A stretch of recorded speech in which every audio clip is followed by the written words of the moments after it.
نحمده ونصلي على رسوله الكريم اما بعد فقد قال الله تبارك وتعالى كما ورد في آخر سورة حج اعوذ بالله من الشيطان الرجيم بسم الله الرحمن الرحيم يا أيها الذين آمنوا اركعوا واسجدوا واعبدوا ربكم وافعلوا الخير لعلكم تفلحون فقال عز وجل كما ورد في سورة البقرة ليس البر أن تولوا وجوهكم قبل المشرق والمغرب ولكن البر من آمن بالله واليوم الآخر والملائكة والكتاب والنبيين وآتى المال على حبه ذوي القربى واليتامى والمساكين وابن السبيل والسائلين وفي الرقاب وأقام الصلاة وآتى الزكاة والموفون بعهدهم إذا عاهدوا والصابرين في البأساء والضراء وحين البأس أولئك الذين صدقوا وأولئك هم المتقون صدق الله العظيم وقال النبي صلى الله عليه وسلم خير الناس من ينفع الناس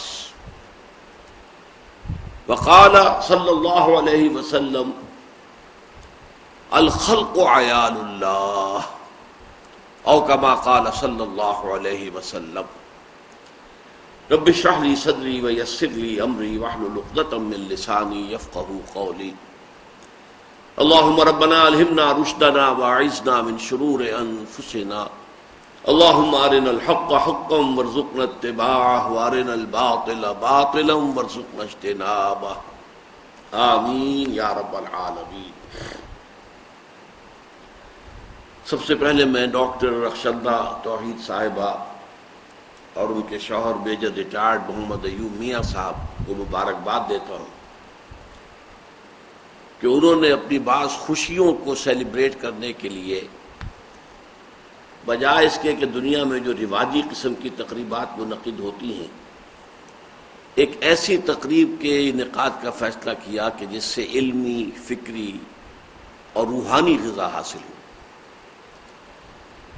اس کے بعد مناسب ہے کہ میں پہلے ہی عرض کر دوں کہ چند دنوں سے میری طبیعت ٹھیک نہیں ہے، مسلسل لو گریڈ ٹیمپریچر چل رہا ہے، اگرچہ لو گریڈ ہے لیکن یہ کہ اس نے مجھے توڑ کے رکھ دیا ہے، تو ہو سکتا ہے، اندیشہ ہے کہ میں آج جتنی ان دونوں کی توقع ہے اتنے جوش و خروش کے ساتھ کوئی خدمت سر انجام نہ دے سکوں۔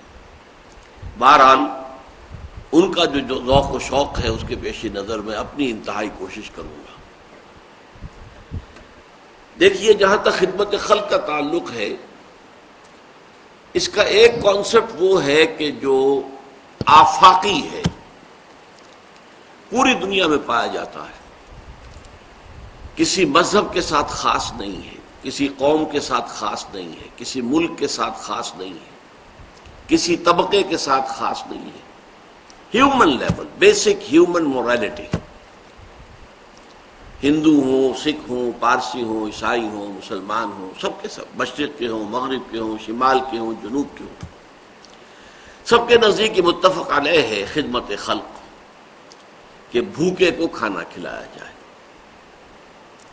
پیاسوں کے لیے پانی کا بندوبست کیا جائے، سبیلیں لگائی جائیں، کنویں کھودے جائیں، بیماروں کی دوا دارو کا اہتمام کیا جائے، ان کے علاج معالجے کا انتظام کیا جائے، ان کی عیادت کی جائے، ان کو بیک اپ کیا جائے، ان کی دلجوئی کی جائے، یتیموں کی سرپرستی کی جائے، ان کی تربیت کا، ان کی تعلیم کا بندوبست ہو، یتیم خانے کھولے جائیں تاکہ وہ بھی دوسرے اور جو بچے ہیں والدین کا سایہ جن کے سروں پر ہے انہی کی طریقے سے وہ بھی ملک اور قوم کے اچھے شہری بننے کے قابل ہو جائیں، بیواؤں کے لیے کوئی ایسا امدادی کار ہو، پھر مسافروں کے لیے اسی زمانے میں مسافر خانے ہوتے تھے، یہ دھرم شالائیں ہوتی تھیں ہندوؤں کے ہاں، یہ بڑے پن کے کام تھے، بڑے ثواب کے کام سمجھے جاتے تھے کہ مسافر وہاں آئے، ٹھہرے، دال روٹی بھی کھائے اور اس سے اس کے اوپر کوئی چارج نہ ہو، کہ اس سے پیسے نہ لیے جائیں، یہ کام بھی ہوتے تھے۔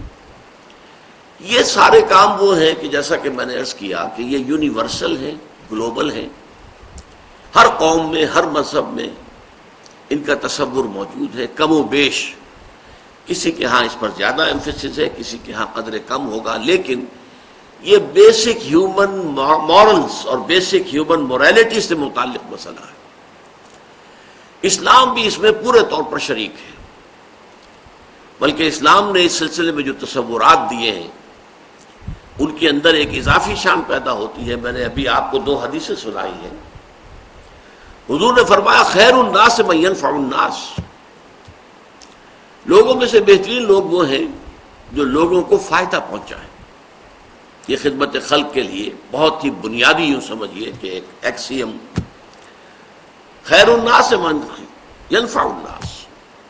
اسی طریقے سے دوسری حدیث میں نے آپ کو سنائی، بڑا پیارا انداز ہے، الخلق عیال اللہ، یہ تمام مخلوقات جو ہیں اللہ کے کنبے کے مانند ہیں۔ ظاہر بات ہے کہ اگر کسی کو اللہ سے محبت ہے تو اس کے کنبے سے بھی تو محبت ہوگی، یہ ایک فطری بات ہے۔ تو الخلق عیال اللہ، تمام مخلوقات جو ہیں وہ اللہ کے کنبے کے مانند ہیں، تو ان کے ساتھ محبت کرنا، ان کے ساتھ خلوص، ان کی دلجوئی، ان کی خدمت کرنا، یہ گویا کہ اس کا ایک منطقی تقاضا ہے، لازمی تقاضا ہے۔ اور اس میں اس حد تک ہمیں احادیث کے اندر کیفیت ملتی ہے، ایسی تمثیلی انداز کے اندر، کہ شاید دنیا میں کہیں اور وہ تصور اس درجے کا موجود نہ ہو، کہ اللہ تعالیٰ فرماتے ہیں کہ قیامت کے دن وہ اپنے کسی بندے سے شکوہ کریں گے، اے میرے بندے، میں بھوکا تھا، میں نے تجھ سے کھانا مانگا، تو نے مجھے کھانا نہیں دیا۔ وہ بندہ کہے گا اللہ تو اس سے پاک ہے، اعلیٰ ہے، برتر ہے کہ تجھے بھوک لگے، تجھے کھانے کی ضرورت ہو۔ اللہ فرمائے گا دیکھو میرے فلاں بندے نے تم سے، وہ بھوکا تھا، تم سے کھانا مانگا تھا، تم نے نہیں دیا، وہ میں ہی تو تھا، جب وہ میرے کنبے کا تھا، الخلق عیال اللہ، تو گویا کہ میں ہی تھا۔ اس سے بھی آگے اللہ شکوہ کرے گا کہ اے میرے بندے میں ننگا تھا، میں نے چاہا کہ تم میرا تن ڈھانپ دے، تو نے نہیں ڈھانپا۔ وہ کہے گا معاذ اللہ معاذ اللہ معاذ اللہ، اللہ اے اللہ تو اس سے بہت بلند ہے، بالا ہے کہ تجھے کوئی اوریانی لاحق ہو۔ اللہ فرمائے گا میرا فلاں بندہ جس کے پاس تن ڈھانپنے کو کپڑا نہیں تھا، اس نے تجھ سے سوال کیا تھا، وہ میں ہی تو تھا۔ یعنی سائل کی آستین سے جو ہاتھ نکل رہا ہے اسے سائل کا ہاتھ نہ سمجھو، اللہ کا ہاتھ سمجھو۔ تو اس سے اونچا تو کوئی تصور ممکن ہی نہیں ہے۔ اس اعتبار سے میں جو آیات میں نے آپ کو پڑھ کر سنائی ہیں ان کے حوالے سے تھوڑی سی وضاحت کرنا چاہتا ہوں کہ اس طرز کی خدمت خلق کا معاملہ جو ہے اس کا ہمارے دین میں کیا مقام ہے۔ سورہ حج کی لاسٹ بٹ 1 آیت ہے، یا ایھا الذین آمنوا ارکعوا واسجدوا واعبدوا ربکم وافعلوا الخیر لعلکم تفلحون۔ اے ایمان کے دعوے دارو، رکوع کیا کرو اللہ کی جناب میں، سجدہ کیا کرو اللہ کی جناب میں، اللہ کی پرستش کرو، اس کی اطاعت کرو اور اچھے کام کرو تاکہ تم فلاح پاؤ۔ اب یہاں سوال پیدا ہوتا ہے، رکوع و سجود میں جو ریچولز ہیں ورشپ کے، موڈز آف ورشپ، وہ آ گئے، اور عبادت کا لفظ انتہائی جامع ہے۔ پوری زندگی میں ہر اعتبار سے اللہ کے احکام کی اطاعت کرنا اس کا لازمی جز ہے۔ جب یہ ساری چیزیں کور ہو گئی تو وفعل الخیر سے کیا مراد ہے؟ پھر کون سا خیر باقی رہ گیا جس کے لیے یہ اضافی الفاظ آئے کہ وفعل الخیر لعلکم تفلحون، کہ تم خیر کے کام کرو، بھلے کام کرو تاکہ تم فلاح پاؤ۔ تو اس سے یہی معلوم ہوتا ہے کہ یہ ہے خدمت خلق، خیر الناس من ينفع الناس۔ اس لیے کہ دیکھیے، ایک تو یہ ہے کہ عبادت کا تقاضا یہ ہے کہ آپ زکوٰۃ ادا کر لیں، آپ کے مال میں جتنی زکوٰۃ بنتی تھی وہ آپ نے دے دی، عبادت کا اور اطاعت کا حق تو ادا ہو گیا۔ اب اس سے زیادہ مال خرچ کرنا غریبوں کے لیے، مسکینوں کے لیے، بیواؤں کے لیے، بھوکوں کے لیے، حاجت مندوں کے لیے، یہ گویا کہ اب کار خیر شمار ہوگا۔ وافعلوا الخیر لعلکم تفلحون، اور بھلے کام کرو، نیک کام کرو تاکہ تم فلاح پاؤ۔ اسی کی تائید ہوتی ہے آیت البر سے، جو قاری صاحب نے بھی آپ کو سنائی، ایک لفظ ان سے چھوٹ گیا تھا قرات کرتے ہوئے، والملائکہ، لیکن یہ ہے کہ یہ آیہ مبارکہ بڑی عظیم آیات میں سے ہے قرآن حکیم کی. ویسے بھی لمبی آیت ہے، یہ پوری ایک آیت تھی جو انہوں نے بھی پڑھی تھی، پھر میں نے بھی اس کی تلاوت کی ہے. اور یہ قرآن مجید کی مفہوم کے اعتبار سے، معنی کے اعتبار سے عظیم ترین آیات میں سے. عام طور پر جو دنیا میں نیکی کا تصور ہے وہ مذہبی سطح پر زیادہ نمازیں پڑھنا، نوافل ادا کرنا، اسی طریقے سے اور عبادت گزاری، اس کو زیادہ سمجھا جاتا ہے کہ یہ اصل نیکی ہے. قرآن مجید نے اس کی نفی کی ہے. اگرچہ ٹھیک ہے نماز بھی فرض ہے، ادا کرنی ہوگی، روزہ فرض ہے، ادا رکھنا ہوگا، اسی طریقے سے نماز پڑھتے ہوئے قبلے کی طرف رخ کرنا لازم ہے، آپ کو کرنا ہوگا. یہ ساری چیزیں دین میں ہیں، دین کے احکام میں ہیں. اصل نیکی یہ نہیں ہے. لیس البر ان تولوا وجوہکم قبل المشرق والمغرب، نیکی اصلی نیکی یہ نہیں ہے، یا تمام نیکی یہ نہیں ہے کہ تم اپنے چہرے مشرق یا مغرب کی طرف کر دو، رکوع کرو، سجود کرو. یہ سارے جو بھی فزیکل ایکٹس آف ورشپ ہیں یہ سب اس کے اندر آ گئے. وَلَٰكِنَّ الْبِرَّ مَنْ آمَنَ بِاللَّهِ وَالْيَوْمِ الْآخِرِ وَالْمَلَائِكَةِ وَالْكِتَابِ وَالنَّبِيِّينَ. اصلاً نیک وہ ہے جو سب سے پہلے تو ایمان کی شرط پوری کرے، ایمان لائے اللہ پر اور یوم آخر پر اور فرشتوں پر اور کتابوں پر اور نبیوں پر. اور اس کے بعد یہ تو ایمان کی بات ہوئی، ہر شخص سمجھ لے گا کہ واقعی ایمان تو مقدم ہے ہر شے پر. ایمان کے بغیر تو کوئی عمل اللہ کو قبول نہیں ہے. لیکن اس کے بعد عمل جو بیان کیا گیا سب سے پہلا اعمال میں سے وہ ہے خیرات، حسنات، لوگوں کو ان کی تکلیفوں میں دیکھ کر اپنا مال ان پر خرچ کرنا. اگرچہ مال طبعاً محبوب ہے، صحیح ترجمہ کیا تھا قاری صاحب نے، محبوب ہونے کے علی الرغم کہ مال سب کو پسند ہے، کس کو پسند نہیں ہے، مال محبوب شے ہے. لیکن وہ یہ کہ ان کے لیے وہ لوگ آت المال علی حب ہی، اس کی محبت کے علی الرغم انہوں نے مال خرچ کیا. آت المال علی حب ذوی القربى، قرابت دار، رشتہ دار، والیتامى، یتیم، والمساکین، وابن السبیل، مسافر، والسائلین، دستے سوال دراز کرنے والے، مانگنے والے، وفی الرقاب، اور گردنوں کو چھڑانے میں. رقبہ کہتے ہیں گردن. اس کی معنی کیا ہے کہ اگر کوئی غلام ہے تو اپنے مال سے اس کو خرید کر آزاد کر دیا جاتا تھا. یہ بہت بڑی نیکی تھی.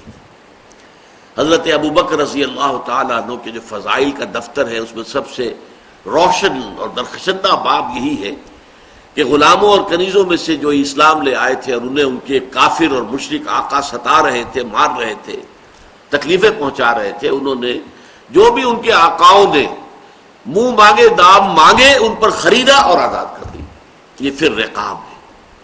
اور اسی کا ایک مفہوم یہ بھی آتا ہے کہ اگر کوئی شخص قرض میں اس طریقے سے جکڑا جائے کہ لاکھ کوشش کے باوجود نہیں نکل پا رہا، تو بجائے اس کے کہ آپ اس کو صرف کچھ تھوڑی سی مدد کرتے رہے کہ سسٹین تو کر سکے اپنے آپ کو، سبسسٹنس تو ہو جائے، نہیں، کوئی لمپ سم قسم کی مدد ایسی دی جائے کہ وہ سارے قرضوں سے نجات پا کر دوبارہ اپنے پاؤں پر کھڑا ہو جائے. یہ جو کچھ برادریاں ہیں جیسے اسماعیلی لوگ ہیں، میمن لوگ ہیں، ان کے اندر یہ بات پائی جاتی ہے. ان کا اگر کوئی ساتھی، ان کا کوئی فرد جو ہے اس طریقے سے اگر گر جائے، کیونکہ سب کاروباری لوگ ہیں، کوئی کاروباری آدمی کسی وقت اس طریقے سے گر جائے کہ وہ اس سے نکل نہ پا رہا ہو، تو پھر اسے لمپ سم بڑی امداد دے کر بجائے اس کے کہ اسے مستقل خیراتی بنا دیا جائے، خیرات کے اوپر گزارا کرتا رہے، اسے دوبارہ ایسی اتنی امداد دی جائے کہ وہ اپنے پاؤں پر کھڑا ہو کر اور وہ اس برادری کا، اس معاشرے کا ایک رسپیکٹیبل، باعزت جو ہے شہری اور فرد بن جائے. یہ غور کرنے کی بات ہے. اس کے بعد فرمایا وَأَقَامَ الصَّلَاةَ وَآتَى الزَّكَاةَ، اور قائم کی اس نے نماز اور ادا کی زکوٰۃ. یہاں دو نقطے سمجھنے کے ہیں. اگرچہ ایک اعتبار سے ہم کہتے ہیں الصلاۃ عماد الدین، نماز جو ہے وہ تو دین کا ستون ہے. اور یہ بھی بات صحیح احادیث میں آئی ہے کہ قیامت میں جب انسانوں کا حساب ہوگا تو سب سے پہلے نماز کا حساب لیا جائے گا. روز محشر کے جان گداس بود اولی پرسش نماز بود. یہ بھی صحیح ہے. کہ اس کے باوجود یہاں نماز کا ذکر بعد میں لایا گیا. وَآتَ الْمَالَ عَلَىٰ حُبِّهِ ذَوِي الْقُرْبَىٰ وَالْيَتَامَىٰ وَالْمَسَاكِينَ وَابْنَ السَّبِيلِ وَالسَّائِلِينَ وَفِي الرِّقَابِ، یہ پہلے لایا گیا. گویا کہ عبادات پر مقدم ہے انسان کے اندر اس جذبے کا ہونا کہ وہ اپنے مال کو جو طبعاً مرغوب ہے، محبوب ہے، اس کو خرچ کرے غریبوں اور محتاجوں، ضرورت مندوں کی ضرورتوں کو پورا کرنے کے لیے. یہ گویا کہ نماز سے مقدم ہے. جب بحث ہو رہی ہے نیکی کسے کہتے ہیں، تو نیکی کے اعتبار سے اگر ارکان دین کی بات ہوگی تو کلمہ شہادت کے فوراً بعد نماز. بنی الاسلام علی خمس، شہادت اللہ الہ الا اللہ وان محمد رسول اللہ واقام الصلاۃ وایتاء الزکوٰۃ وصوم رمضان وحج البیت. کلمہ شہادت کے فوراً بعد نماز. لیکن یہاں بحث یہ ہے، موضوع کیا ہے کہ نیکی کیا ہے، نیکی کسے کہتے ہیں، خیر کیا ہے، خیر الناس کون شمار ہوگا، لوگوں میں بہتر آدمی کون ہے. تو وہاں معلوم ہوا کہ ایمان کے فوراً بعد انسان کے اندر یہ صلاحیت کہ وہ اپنا مال خرچ کرے ضرورت مندوں کی ضرورت پورا کرنے کے لیے، محتاجوں کی احتیاج کو رفع کرنے کے لیے، یتیموں کے لیے، مساکین کے لیے. مسافر بھی پرانے زمانے میں چونکہ ہوتا تھا اور آج بھی ہو جاتا ہے، بسا اوقات کوئی مسافر جو ہے وہ اس ایسی کیفیت سے دوچار ہو جاتا ہے، فرض کیجئے جو پونجی اس کے پاس سے چوری ہو گئی، اب وہ کھڑا ہے، اس کے پاؤں تلے زمین نہیں ہے، کیا کرے، اجنبی جگہ پر ہے. تو ایسے حالات میں مسافروں کی مدد بھی یقیناً بہت بڑی نیکی کا، اگرچہ ہمارے ہاں آج کل مختلف لوگوں نے اس کو دندہ بنا دیا ہے، ایک پروفیشن جو ہے بیگری کا، اس نے اپنے جو ہے مختلف ہتھ کنڈے جو استعمال کیا، اس کی وجہ سے آدمی شک میں پڑ جاتا ہے کہ پتہ نہیں یہ جینوئن کیس ہے یا نہیں ہے. اور یہ جو شک ہے یہ خود اپنی جگہ پر جینوئن ہے. لیکن یہ ہے کہ بہرحال اس امکان کو آپ رفع نہیں کر سکتے کہ ہو سکتا ہے کہ کوئی شخص واقعہ جینوئنلی ضرورت کے اندر پڑ گیا ہو کہ اس کے اوپر ایسی آفت آ گئی کہ اس کی جیب کٹ گئی، اس کی ساری پونجی جو ہے وہ جاتی رہی. تو اب وہ تو کھڑا ہوا ہے، معلق ہے ہوا کے اندر، اس کے پاؤں تلے زمین نہیں. اب یہ کام جو ہے یہ پہلے ہے، نماز بعد میں ہے. وَأَقَامَ الصَّلَاةَ وَآتَى الزَّكَاةَ. اور دوسرا نقطہ یہ ہے کہ یہ زکوٰۃ سے اضافی شے ہے، اس لیے کہ زکوٰۃ کا ذکر تو علیحدہ ہو رہا ہے. وَآتَى الزَّكَاةَ، زکوٰۃ تو علیحدہ بیان ہو رہی ہے. وہ میں نے جیسا کہ پہلے عرض کیا تھا کہ عبادت کے اندر زکوٰۃ تو آ گئی، وہ جو کہا گیا وَفْعَلُوا الْخَيْرَ، تو اب معلوم ہوا وہ اس کے علاوہ کوئی اضافی شے ہے. وہی بات یہاں آ رہی ہے کہ اقام الصلاۃ وآتى الزکوٰۃ سے پہلے جو ذکر ہو رہا ہے کہ مال کا خرچ کرنا، وآتى المال على حبه ذوي القربى واليتامى والمساکین وابن السبیل والسائلین وفی الرقاب، یہ گویا کہ زکوٰۃ کے علاوہ ہے. یہ نقطہ بہت کم لوگ جو مذہبی مزاج کے لوگ ہیں ان کے ذہنوں میں یہ نقطہ واضح نہیں ہے.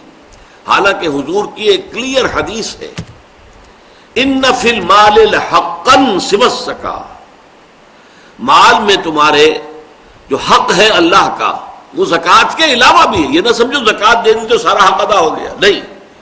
ان فی المال لحقا سوى الزکاۃ. اور پھر آپ نے یہی آیت پڑھی لیس البر ان تولوا وجوہکم قبل المشرق والمغرب ولكن البر من آمن بالله واليوم الآخر والملائكة والكتاب والنبيين وآتى المال على حبه ذوي القربى واليتامى والمساكين وابن السبيل والسائلين وفي الرقاب وأقام الصلاة وآتى الزكاة.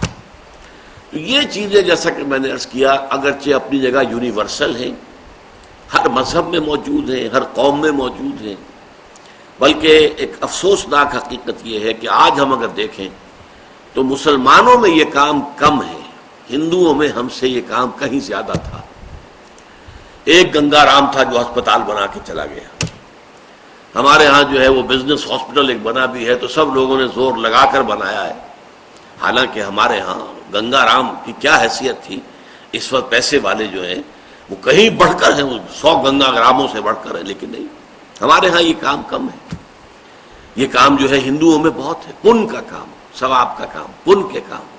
اس کے اوپر خرچ کرتے تھے، کنویں کھدواتے تھے، سبیلیں لگاتے تھے، گھوڑوں کے لیے جانوروں کے لیے پانی کا اہتمام کر رہے ہیں، اور یہ کہ پھر دھرم شالائیں بنا رہے ہیں، وہ مسافر خانے بنا رہے ہیں. یہ سارے کام ان کے ہاں تھے. بہرحال ہمارے ہاں اس کا جو معاملہ ہے اس کو میں ایک سیرت کے واقعے سے آپ کو یہ سنا دوں، اور یہ سیرت کا واقعہ بھی حضور پر وحی کے آغاز سے قبل کا ہے، ابھی آغاز وحی نہیں ہوا تھا۔ آپ کو معلوم ہے 25 برس آپ کی عمر تھی جب آپ کی شادی ہوئی ہے حضرت خدیجہ الکبریٰ رضی اللہ تعالی عنہا سے، اور 40 برس کی عمر میں وحی شروع ہوئی ہے، تو 15 برس جو ہیں وہ آپ کی ازدواج کی زندگی جو ہے وہ وحی کے آغاز سے قبل کی ہے۔ اس کا واقعہ ہے کہ حضور ایک مرتبہ کہیں باہر سے تشریف لائے اور پھر بڑے غمگین کیفیت میں تھے، اور آپ نے کپڑا ایک اوڑھا اور لیٹ گئے۔ حضرت خدیجہ نے سمجھ لیا کہ کوئی غم اور کوئی رنج کی بات ہے، پوچھا کیا معاملہ ہے؟ فرمایا میں گیا تھا ذرا مکے سے باہر نکل گیا تھا، فلاں وادی میں میں نے دیکھا ایک قافلہ ٹھہرا ہوا ہے، ایک قبیلہ ہے، ان کے جسموں پر کپڑا نہیں ہے، کھانے کو ان کے پاس کچھ نہیں ہے، نہایت لاغر ہو گئے فاقوں کے ذریعے سے، اور میرے پاس کچھ ہے نہیں کہ میں ان کی مدد کر سکوں۔ یہ کیوں؟ دولت بہت تھی، لیکن دولت تو تھی حضرت خدیجہ کی، حضور صلی اللہ علیہ وسلم کی ذاتی دولت تو نہیں تھی۔ تو اس پر حضرت خدیجہ نے رضی اللہ تعالی، یہ تفسیر کبیر میں یہ واقعہ موجود ہے امام راضی کی، آپ سے کہا اچھا آپ جائیے، فلاں فلاں بڑے بڑے سردار تھے، چودھری تھے قریش کے، انہیں بلا لائیے۔ وہ جب آ گئے تو اتنی دیر میں اتنا بڑا ڈھیر اشرفیوں کا لگا دیا کہ جب آئے ہیں تو حضور بیٹھے ہیں تو چھپ گئے اس ڈھیر کے پیچھے۔ پھر حضرت خدیجہ نے تمام لوگوں کو گواہ بنایا کہ آپ سب لوگ گواہ رہے، میں نے یہ ساری دولت محمد کے حوالے کر دی صلی اللہ علیہ وسلم، وہ جہاں اور جیسے چاہیں خرچ کریں۔ تو یہ کیفیت جو ہے ادھر حقیقت یہ ہے خدمت خلق کا یونیورسل تصور، عمومی تصور جو پوری دنیا میں ہے، جو بیسک ہیومن ویلیوز میں سے ہے۔ اور یہ تصور وہ ہے کہ جو حضور پر وحی سے پہلے پورا کا پورا موجود تھا، آپ کی شخصیت میں، آپ کی سیرت میں۔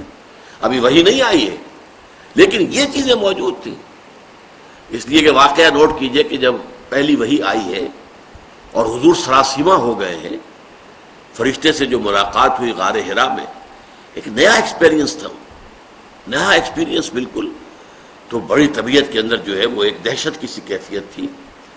تو سیرت کی کتابوں میں آتا ہے جب آپ آئے ہیں تو آپ پر لرزہ طاری تھا، اور آپ نے کہا زملونی زملونی، مجھے کمبل اڑھا دو، لیٹ گئے، آپ کو بخار ہو گیا، اور آپ نے کہا خشیت علی نفسی، مجھے تو اپنی جان کا اندیشہ ہے، یہ کیا میرے ساتھ واقعات پیش آنے شروع ہوئے ہیں، مجھے اندیشہ ہے کہ میں ہلاک نہ ہو جاؤں۔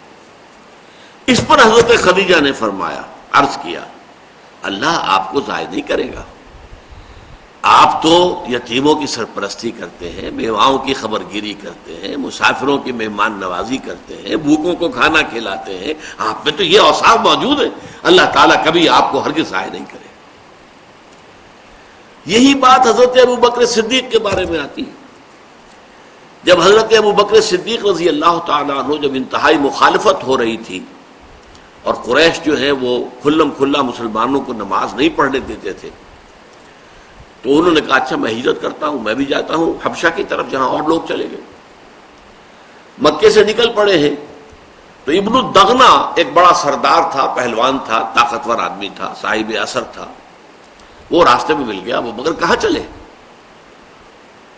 فرمایا کہ میری قوم مجھے عبادت نہیں کرنے دیتی خدا واحد کی، تو میں اب جا رہا ہوں اپنا گھر چھوڑ کر، ملک چھوڑ کر۔ فرمایا نہیں، تم تو غریبوں کی سرپرستی کرتے ہو، تم بیواؤں کی خبر گیری کرتے ہو، تم بھوکوں کو کھانا کھلاتے ہو، we can't afford to lose you، ہم ہرگز آپ کو نہیں جانے دیں گے، آپ چلیے اور میری امان میں ہے، آپ کو کوئی نہیں روکے گا۔ تو حضرت ابوبکر واپس آ گئے، لیکن ابن الدغنہ نے یہ بات کہہ لی کہ آپ بلند آواز سے قرآن نہ پڑھا کریں، آپ اپنی نماز پڑھیں، آرام سے پڑھیں، لیکن بلند آواز سے نہیں۔ یہ بلند آواز جب آپ کی آواز نکل جاتی ہے اور دوسرے گھروں میں پہنچتی ہے تو اس سے ان لوگوں کا جو رد عمل ہوتا ہے وہ شدید ہوتا ہے۔ تو چند دن تو حضرت ابوبکر نے اس کی پابندی کی، پھر آپ نے کہا تم اپنی امان اپنے پاس رکھو، میں یہ کام نہیں کر سکتا، اور آپ نے بلند آواز سے قرآن مجید پڑھنا شروع کر دی۔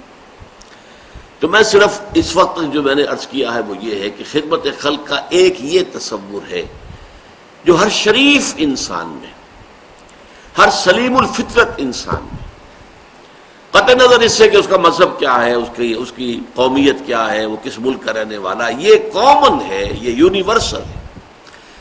البتہ اب دوسری ڈائمنشن ہے خدمت خلق کی، وہ ہے خاص طور پر اسلام سے متعلق، اس لیے کہ اس کا تعلق ایمان سے ہے۔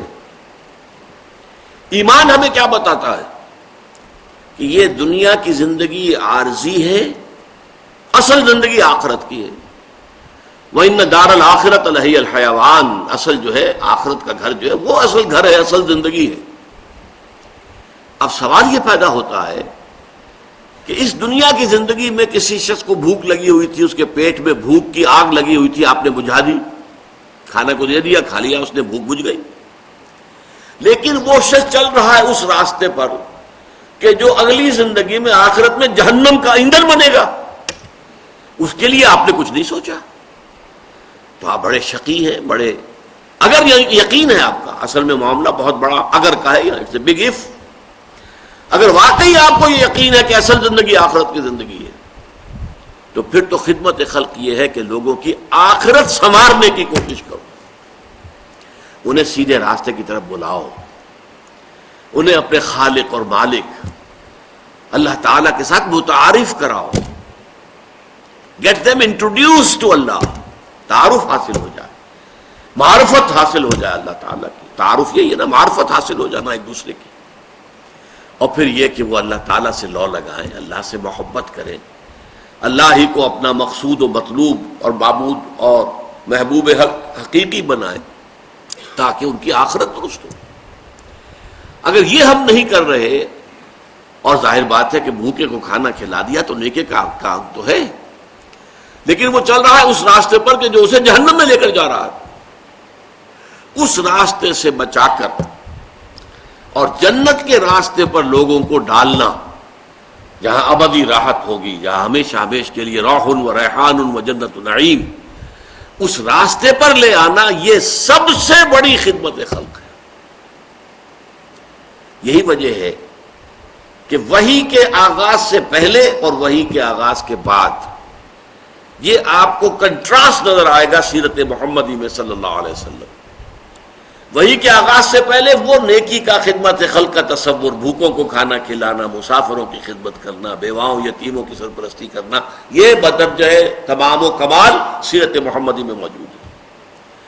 لیکن جیسے ہی وحی شروع ہو گئی اور یہ حقیقت منکشف ہو گئی کہ اصل زندگی تو وہ ہے، یہ تو عارضی ہے، 20 سال 30 سال 40 سال 50 سال ختم ہو جانی ہے، آج نہیں تو کل، کل نہیں تو پرسوں۔ کوئی شخص اگر جھگی میں رہ رہا ہے اس کو بھی موت آنی ہے، اور کوئی شخص محل میں رہ رہا ہے اس کو بھی موت آنی ہے، اور بالآخر ڈیتھ دی لیولر ایک نظم ہم نے پڑھی تھی، ایف اے کے کورس میں ہوتی تھی، کہ موت تو آ کے سب کو برابر کر دیتی ہے۔ بڑے بڑے محلوں میں رہنے والے اور بڑے جو ہے گدیلوں پر سونے والے اور مخملی جو ہیں، ان کے سارے لباس اور یہ، لیکن یہ کہ بہرحال پھر انہیں مٹی میں مل کر مٹی ہونا ہے۔ اور غریب آدمی جو ہے، جو چاہے کہیں فٹ پاتھ پر سو کر رات گزارتا ہو یا کسی جھگی میں رہتا ہو، وہ بھی موت کے بعد وہ بھی مٹی میں مل کر مٹی ہو جائے گا۔ تو ڈیتھ دی لیولر، یہ موت جو ہے وہ آ کر انسان کی اونچ نیچ کو ختم کر کے لیول کر دیتی ہے۔ لیکن اس کے بعد کیا ہوگا؟ بل تؤثرون الحیات الدنیا، قرآن مجید کہتا ہے کہ تمہارا جو اصل مرض ہے، تمہاری جو اصل بیماری ہے وہ کیا ہے؟ تم دنیا کی زندگی کو ترجیح دیتے ہو، پسند کرتے ہو۔ والآخرۃ خیر وابقیٰ، جبکہ آخرت کی زندگی جو ہے وہ بہت بہتر ہے اور باقی رہنے والی ہے، یہ ختم ہونے والی ہے، وہ باقی رہنے والی ہے۔ تو ظاہر بات ہے کہ فائنائٹ اور انفائنائٹ کے درمیان کوئی ریشیو پروپورشن ممکن ہی نہیں، وہ انفائنائٹ ہے۔ خالدین فیہا ابدا، ہمیشہ ہمیشہ کے لیے۔ اس زندگی کو سنوارنا، اس زندگی کو بہتر بنانے کی کوشش کرنا، یہ سب سے بڑی خدمت خلق ہے۔ لیکن جیسا کہ میں نے عرض کیا، اس کا تعلق ایمان کے ساتھ ہے۔ اگر آپ کو یقین ہے کہ اصل زندگی آخرت کی زندگی ہے، جیسے سورہ عنکبوت میں فرمایا وَإِنَّ الدَّارَ الْآخِرَةَ لَهِيَ الْحَيَوَانُ لَوْ كَانُوا يَعْلَمُونَ، اصل میں تو آخرت کا گھر جو ہے وہ اصل زندگی ہے، کاش کہ انہیں معلوم ہوتا۔ تم اس کو زندگی سمجھے بیٹھے ہو، یہ تو عارضی سے ٹھکانہ ہے۔ ایک بڑی پیاری تمثیل حضور نے بیان فرمائی، مالی ولی دنیا، انما مثلی کراکب استظل تحت شجرۃ ثم راح فترکها، مجھے تمہاری اس دنیا سے کیا سروکار، کوئی تعلق ہی نہیں میرا. میری مثال اس مسافر کی سی ہے، اس سوار کی، اونٹنی پر ہے یا گھوڑے پر ہے، سوار ہے، مسافر ہے. وہ کسی درخت کے نیچے تھوڑی دیر رکتا ہے سستانے کو، آرام کرنے کو، پھر وہ اپنا راستہ دیتا. وہ درخت اس کا گھر نہیں ہے، وہ منزل نہیں ہے، وہ ایک عارضی قیام گاہ ہے. تو یہ دنیا کی زندگی تو ہماری عارضی قیام گاہ ہے. اصل گھر جو ہے وَإِنَّ الدَّارَ الْآخِرَةَ لَهِيَ الْحَيَوَانُ لَوْ كَانُوا يَعْلَمُونَ، آخرت کی زندگی جو ہے وہ اصل میں اصل زندگی ہے، کاش کہ انہیں معلوم ہوتا. اس میں ایسا بھی ہوتا تھا کہ پھر حضور اپنے گھر کی خواتین کو لے کر بیٹھتے تھے، ایک ایک کا نام لے کر، یا فاطمہ بنت محمد انقذی نفسک من النار فانی لا املک لک من اللہ شیئا. اے فاطمہ، محمد کی نور چشم، لخت جگر، اپنے آپ کو آگ سے بچانے کی کوشش کرو اپنے اعمال سے، اس لیے کہ مجھے تمہارے بارے میں کوئی اختیار حاصل نہیں ہوگا قیامت کے دن. قیامت کے دن اس لیے نہیں چھوٹ جاؤ گی کہ محمد کی بیٹی ہو صلی اللہ علیہ وسلم ورضی اللہ تعالی عنہ، نہیں، تمہارے اعمال ہوں گے. پیش کر غافل عمل کوئی اگر دفتر میں ہے، اگر ہے تو وہ پیش کرو. یا صفیہ تو امت رسول اللہ، اے صفیہ، اللہ کے رسول کی پھوپھی، انقذی نفسک من النار فانی لا املک لک من اللہ شیئا، اپنے آپ کو آگ سے بچانے کی فکر کرو، اس لیے کہ میں تمہارے کام نہیں آ سکوں گا، مجھے کوئی اختیار حاصل نہیں ہو. پھر ایک اور تمثیل آپ نے دی ہے کہ لوگوں، میری اور تمہاری مثال ایسی ہے کہ آگ کا ایک بہت بڑا الاؤ ہے، تمہیں نظر نہیں آ رہا اور تم اس میں گر پڑنے کو تیار ہو. یوں سمجھیے کہ اگر فرض کیجئے کہ آپ کہیں کسی راستے میں بیٹھے ہوئے ہیں اور آپ نے دیکھا کہ ایک اندھا بیچارہ سڑک پر چلا جا رہا ہے اور اسے معلوم نہیں کہ آگے سڑک کھودی ہوئی ہے، وہ ٹیلی فون والوں نے یا کوئی گیس والوں نے یا بجلی والوں نے سڑک کھودی ہوئی ہے، تو اندیشہ ہے کہ وہ اس گڑھے میں گر جائے گا. آپ چیخ کر کہتے ہیں اسے بچو بھائی، دیکھو کہاں بڑھے چلے جا رہے ہو، آگے گڑھا ہے. اور فرض کیجئے وہ بہرا بھی ہے، وہ آپ کی پکار کو بھی نہیں سن رہا، تو کیا ہوگا؟ پھر آپ اٹھیں گے، دوڑیں گے، بھاگیں گے، اور ہو سکتا ہے کہ وہ گر رہا ہو اور اس کا کپڑا پکڑ کر آپ بچا لیں اس کو. یہ ہوگا کہ نہیں ہوگا؟ یہ فطرت انسانی ہے یا نہیں؟ ہاں، ایسے پرورٹڈ لوگ بھی ہو سکتے ہیں جو بیٹھ کر تماشا دیکھیں گرتا ہے کیا ہوتا ہے، وہ پرورشن ہے. وہ تو مسخ شدہ شخصیت کسی کی ہو تو اس کا طرز عمل یہ ہوگا. ورنہ اگر فطرت ہے انسان کے اندر اور وہ فطرت سلیمہ ہے، اس کی نیچر جو ہے وہ پرورٹڈ نہیں ہے، تو پھر لازماً وہ یہ کرے گا کہ پہلے پکارے گا، اور اگر سمجھے گا یہ تو بہرا بھی ہے، نہیں نہ یہ دیکھ رہا ہے نہ سن رہا ہے، تو دوڑ کر پھر آدمی ہو سکتا ہے کہ وہ گر رہا ہو اور آپ اس کا کپڑا پکڑ کر اس کو بچائیں. یہ مثال دی ہے حضور نے کہ میری اور تمہاری مثال ایسی ہے کہ آگ کا ایک الاؤ ہے، وہ تمہیں نظر نہیں آ رہا، تم اسے میں گر پڑنا چاہتے ہو، میں تمہارے کپڑے پکڑ پکڑ کر گھسیٹ رہا ہوں، بچا رہا ہوں. قوا انفسکم واہلیکم نارا، اے نبی بچائیے اپنے اہل و عیال کو بھی اور اپنے رشتہ داروں کو بھی، بچاؤ اپنے آپ کو اللہ کی آگ سے. اسی طریقے سے انذر عشیرتک الاقربین، اپنے قریبی رشتہ داروں کو خبردار کیجیے.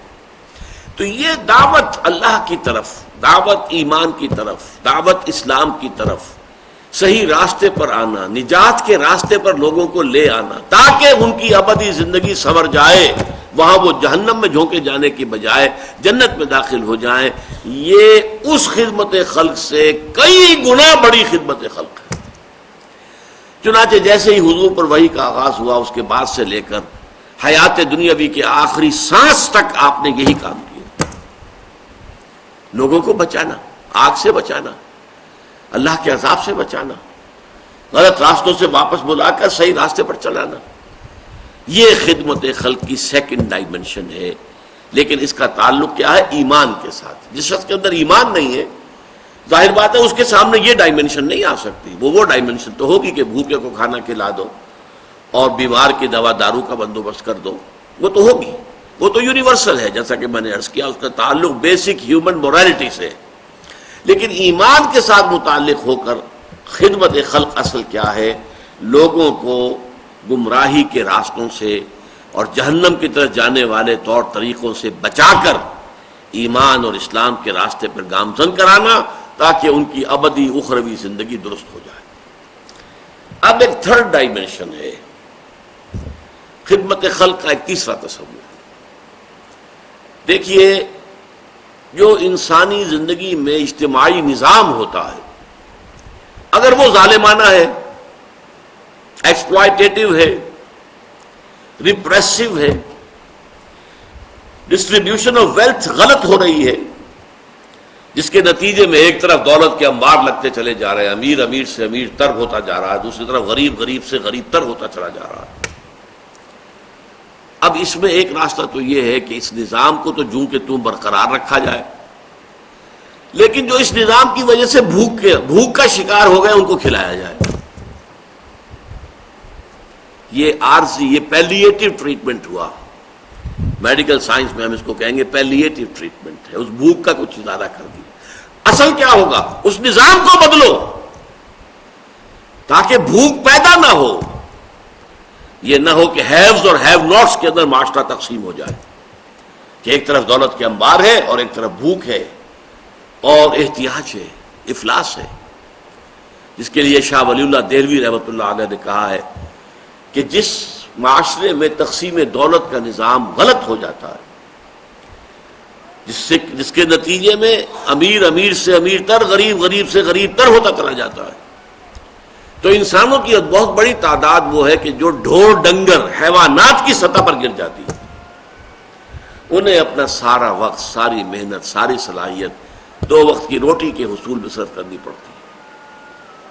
جیسے کہ لدو اونٹ ہو یا ہل میں جتا ہوا بیل ہو یا کولو کا بیل ہو، انسانوں کی عظیم اکثریت اسی میں لگی رہتی ہے۔ اب ظاہر بات ہے ان میں کوئی اعلیٰ خیال کہاں سے آئے گا، کوئی اعلیٰ آئیڈیا، کوئی عمدہ خیال، کوئی بلند ذہنی اور فکری اور نظریاتی سطح تک رسائی ناممکن۔ 2 وقت کی روٹی پوری نہیں ہو رہی تو اور کہاں ہوگا؟ اور اسی کے لیے کہا ہے حضور نے صلی اللہ علیہ وسلم، کاد الفقر ان یکون کفرا، یہ فقر اور یہ احتیاج، یہ بھوک انسان کو کفر تک پہنچا دیتی ہے۔ جب وہ حیوان بن کر رہ گیا، ڈھور ڈنگر بن کر رہ گیا، کولو کا بیل بن کر رہ گیا، لدو اونٹ بن کر رہ گیا، تو وہ گویا کہ وہ اسلام اور ایمان اور احسان، اللہ سے لو لگانا، اللہ سے محبت کرنا، اللہ سے مناجات کرنا، اللہ تعالیٰ کے ساتھ گفتگو کرنا، یہ کہاں سے آئے گا اس کے پاس؟ سوال ہی نہیں۔ تو ایک جو خدمت خلق کا معاملہ ہے وہ کیا ہے؟ اس زمین میں نظام عدل قائم کرو۔ اس کی مثال میں آپ کو دوں کہ ایک چکی میں جب آپ آٹا پیستے ہیں تو وہ چاروں طرف آٹے کا ڈھیر بنتا چلا جاتا ہے، ادھر سے ادھر تک، چاروں طرف چکی جو ہے اس کے 2 پارٹوں کے درمیان سے آٹا نکل کر، فرض کیجئے کوئی چکی ایسی ہے جو پھر تو رہی ہے، چل رہی ہے، لیکن وہ آٹا ایک طرف پھینکتی ہے دوسری طرف پھینکتی نہیں۔ یہ مثال ہے اس معاشرے کی جس میں تقسیم دولت کا نظام غلط ہو گیا۔ اللہ تعالیٰ نے وسائل پیدا کیے ہیں، یہ وسائل چل رہے ہیں، پروڈکشن ہو رہی ہے، لیکن نتیجہ کیا نکل رہا؟ نظام اتنا غلط ہے کہ وہ ایک طبقے کو فائدہ پہنچا رہا ہے اور دوسرے طبقے کو محروم رکھ رہا ہے، محرومین۔ اس حالت میں ایک راستہ تو یہ ہو سکتا ہے، جیسا کہ میں نے عرض کیا، کہ جن کو بہت کچھ دے دیا گیا ہے، آٹا زیادہ مل گیا ہے، وہ حاتم طائی کی قبر پر لات مارے، تھوڑا سا آٹا ان کو بھوکوں کو بھی دے دے۔ یہ ہے چیریٹی، یہ ہے وہ تصور پہلا کہ آپ کے پاس ہے، آپ کھانا کھلا دیں، کسی کو بھوکے کو کھلا دیں، کسی کے لیے کوئی اس کی ضرورت پوری کر دیں۔ لیکن اس سے بڑا کام کیا ہوگا کہ اس نظام کو درست کرو، اس چکی کو صحیح کرو کہ یہ ہر طرف آٹا جو ہے ایونلی، برابر انداز کے اندر اعتدال کے ساتھ پھینکے، تمام طبقات تک اس کی برکات پہنچ جائیں۔ وہ نظام قائم کرو کہ جس نظام میں کفالت کی ذمہ داری حکومت پر آ جاتی ہے۔ دیکھیے، ایک پرسنل چیریٹی ہے کہ آپ کسی کو خیرات دے رہے ہیں، اس میں یقیناً خیرات لینے والی کی جو خودی ہے وہ مجروح ہوتی ہے، اس کے احساسات مجروح ہوتے ہیں کہ میں مانگ رہا ہوں، میں کھا رہا ہوں، میں اس سے لے رہا ہوں۔ حدیث میں بھی آیا ہے، الید العلیٰ خیر من الید السفلیٰ، دینے والا ہاتھ اوپر ہوتا ہے، لینے والا ہاتھ نیچے ہوتا ہے، اوپر والا ہاتھ نیچے والے سے بہتر ہے۔ لیکن اگر یہ نظام حکومت کی سطح پر ہو، یہ حکومت کی ذمہ داری ہو، پھر وہ پرسنل چیریٹی کا معاملہ ختم ہو جائے گا۔ وہ تو حکومت کفالت کرنے کی ذمہ داری لے۔ آج مغربی ممالک میں سے بہت سو میں ویلفیئر کا نظام ہے، سوشل سیکیورٹی کا نظام ہے، ان امپلائمنٹ الاؤنسز کا نظام ہے، تاکہ کوئی شخص جو ہے کسی کے سامنے جا کے ہاتھ نہ پھیلائے، حکومت دے گی اسے۔ ایک شہری کے اعتبار سے اس کا حق ہے کہ حکومت اسے دے، کم سے کم اس کی بنیادی ضروریات جو ہے وہ پوری ہو رہی۔ یہ اگر نظام ہم قائم نہیں کرتے، اسلام نے وہ نظام دیا ہے، نظام خلافت، کہ ہر انسان کی بنیادی ضروریات کی کفالت حکومت کے ذمہ ہے۔ یہی وجہ ہے، دیکھیے آپ نے پڑھا ہوگا، سنا ہوگا کہ خلافت راشدہ میں، خصوصاً حضرت عمر کے دور خلافت میں، لوگ زکوٰۃ لے کر پھرتے تھے، کوئی لینے والا نہیں ہوتا تھا۔ تو کیوں؟ پہلی بات تو یہ کہ زکوٰۃ تو حکومت کو دی جاتی ہے، لیکن یہ کہ اسلام میں یہ ہے قانون میں کہ جو اموال ظاہرہ ہیں ان کی زکوٰۃ تو حکومت کو دینی پڑے گی، حکومت لے گی حساب سے۔ تمہاری دکان میں 10 لاکھ کا مال پڑا ہے، 2.5% دے دو۔ تمہارے کارخانے میں خام مال اتنا ہے، فنش پروڈکٹ اتنا ہے، 2.5% دے دو۔ یہ ہے حکومت کا نظام۔ لیکن ایک اموال باطنہ ہوتے ہیں، گھروں میں کسی نے کچھ روپے رکھے ہوئے ہیں، کوئی اپنے وقت کے لیے، کوئی آڑے وقت کے لیے۔ یہ پرانے زمانے میں ہوتا ہے کہ تکیے کے اندر سیلی ہیں کہ وہ وہاں پر رکھے گئے ہیں، محفوظ رہیں گے، کسی چور کو خیال نہیں ہوگا کہ تکیے کے اندر بھی پیسے ہو سکتے ہیں۔ تو ان چیزوں کو کہہ دیا گیا کہ ان کی زکوٰۃ آپ خود دے سکتے ہیں چاہے تو، اور یہ بھی کہ حکومت کو دینا چاہیں تو حکومت کو دے دیں۔ اس کے لیے جا کر تلاشی نہیں لے گی حکومت، گھروں کو جا کر جو ہے ٹٹولے گی نہیں کہ گھروں میں صندوق کے اندر کیا رکھا ہوا، زیور کتنا، نہیں۔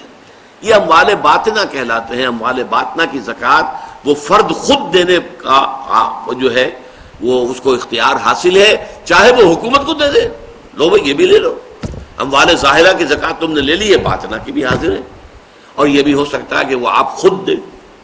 اچھا، خود دینے میں ایک لذت تو ہے نا، وہ جو حضور کی حدیث ابھی میں نے سنائی، الید العلیٰ خیر من الید السفلیٰ، دینے والا ہاتھ جو اوپر ہوتا ہے وہ نیچے والے ہاتھ سے بہتر ہے۔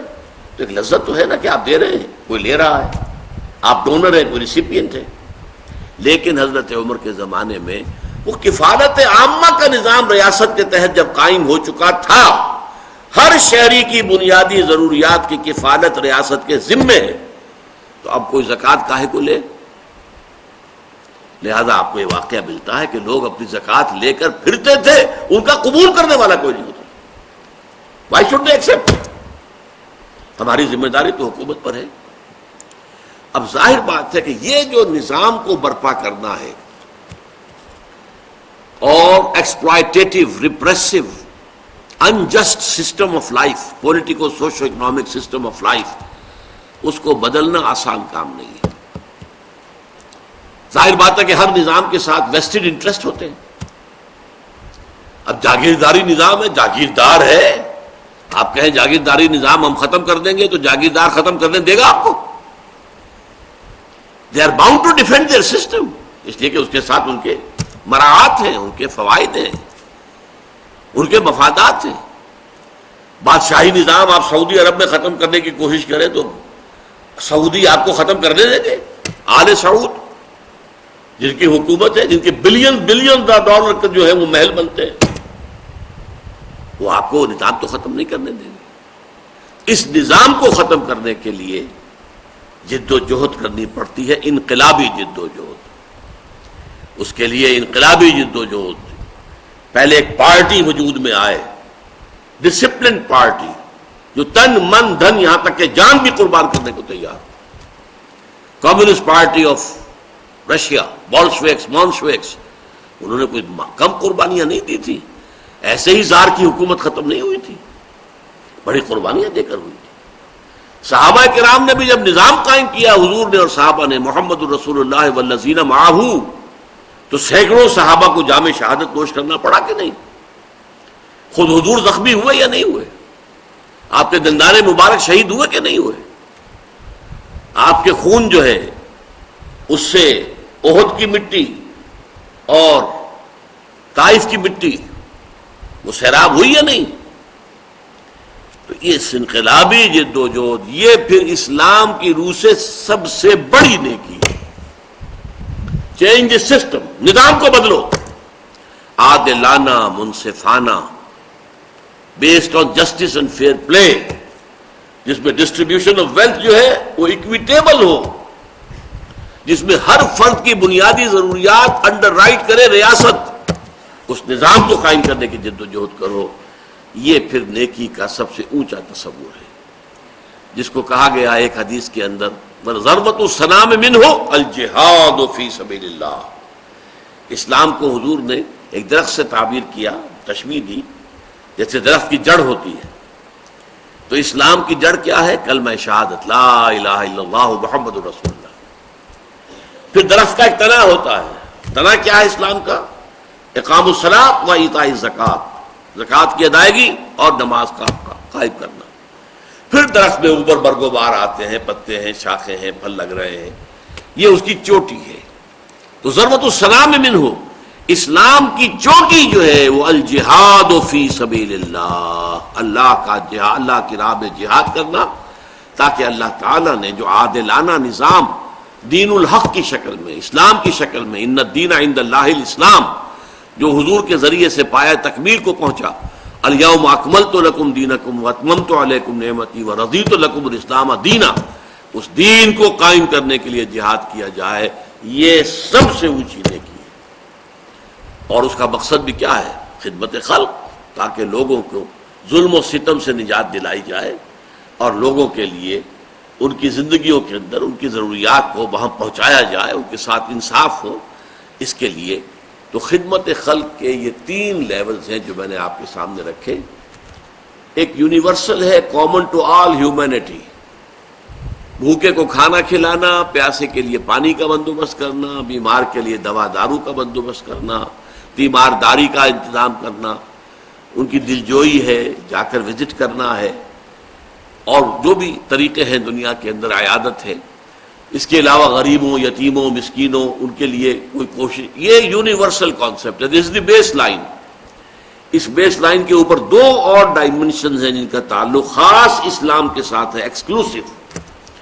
ایک کیا ہے؟ لوگوں کو دعوت دینا کہ وہ اللہ کے دین کی طرف، اللہ کی طرف آئیں، تاکہ ان کی ابدی زندگی، ہمیشہ کی زندگی، آخرت کی زندگی درست ہو جائے۔ اور دوسرا یہ کہ اس دنیا میں اس عادلانہ نظام کو قائم کرنے کی جد و جہد کی جائے کہ جس کے ذریعے سے نوع انسانی ہر قسم کے ظلم سے نجات پا جائے۔ بس میں اسی پر اکتفا کر رہا ہوں۔ اقول قولی ھذا واستغفر اللہ لی ولکم ولسائر المسلمین والمسلمات۔